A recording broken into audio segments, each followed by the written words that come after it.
嗨，你好，我是住在洛杉矶的宝仪。今年的夏天，我用买来的甜尖椒取了种子，种出了几株甜椒。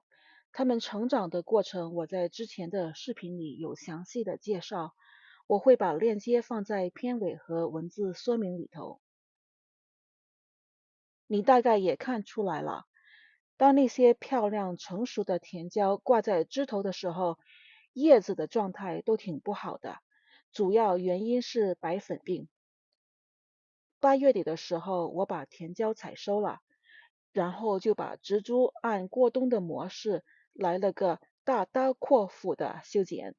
考虑到秋季快要来临，气温、日照时间都开始降低，所以除了希望这些甜椒能够愉快的过冬之外，我对它们并没有什么期待。1个月之后，也就是9月底，甜椒的叶子长了回来，还挺婆娑的，花也开了不少，有些甚至还做了果。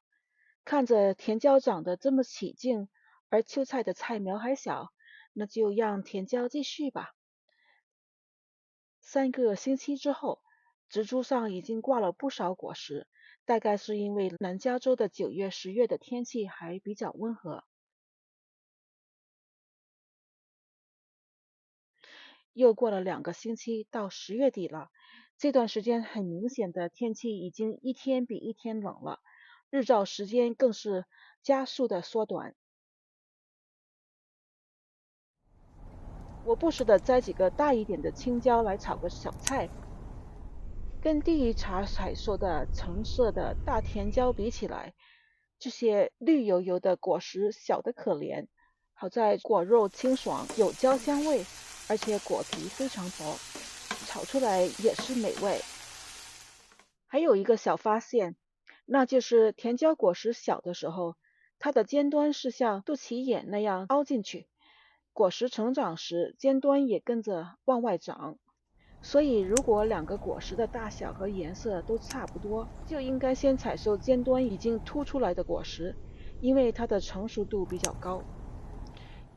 一转眼快到11月中了，这段时间甜椒的个头并没有增长多少，再挂着也没有什么意思了。把6株甜椒全部采收，收成竟然也挺可观的。收成过后就要准备过冬了，照例是大刀阔斧的把大部分枝叶修剪掉。本来还应该把植株挖出来修根换土换盆，我一概没做，就把甜椒留在原地，然后在旁边种上羽衣甘蓝、豆苗什么的。我把这个懒人办法美名其曰模仿大自然，那就是让不同的植物共享同一空间，但是各有自己的生长时令。行不行得通呢？还不知道，明年才有答案。多谢收看，下次再见。